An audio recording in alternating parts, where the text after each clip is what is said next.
How did the ceasefire happen? Like, what's the process of it? So, is it like America pressured us and they mediated? What's the problem? Like, how did it happen? So, let's be clear. In India-Pakistan ties, there are only two parties. There is no scope for, it's a doctrinal principle for us that there is no scope for.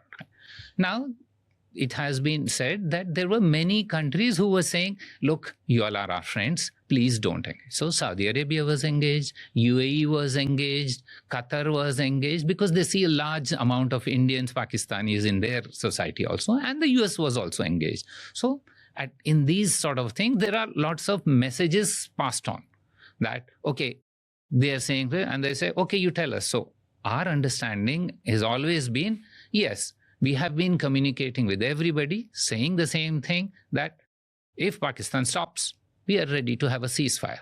And yes, maybe that message was communicated through various ways. And Pakistanis, as you said, they wanted to verify and trust. So they contacted us. And we then said, so the final decision and the initial impetus was ours. Whether it was through different channels and many people were involved in that, perhaps, but that doesn't make them mediators, that doesn't make them facilitators. It makes them in this day and age, people can communicate through different ways, may have communicated, I don't know. So the Pakistani chief or army person called us to confirm that I've heard this, is this what is okay with you? And we said, yes, if you say, we are ready and let's agree to this. Okay. So it was final agreement is between us. It was also that that it was only them and us. Nobody else. Yes, everybody will say, don't fight. We need to have peace.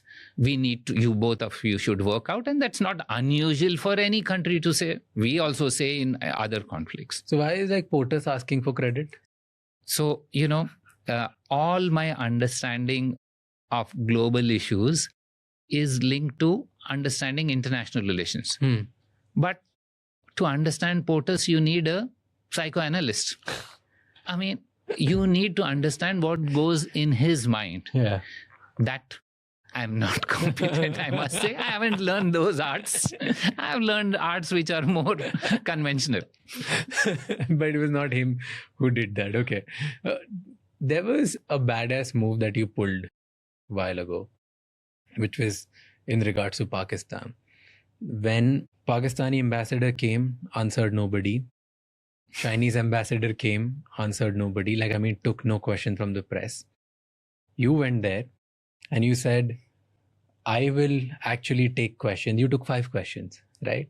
And made sure that you release a statement that I'm doing 5 times better, or like I'm allowing 5x more questions to be asked to me as India. And you allowed everybody to ask you questions.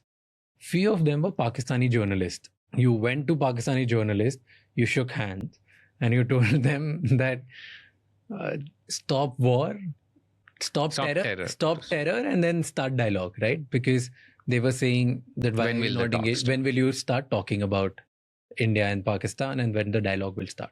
That was one of the most badass moves. I'm sure thousands of people have told you. But do you genuinely believe that stopping every dialogue with Pakistan, just ignoring them blatantly, is the way forward until they stop terror?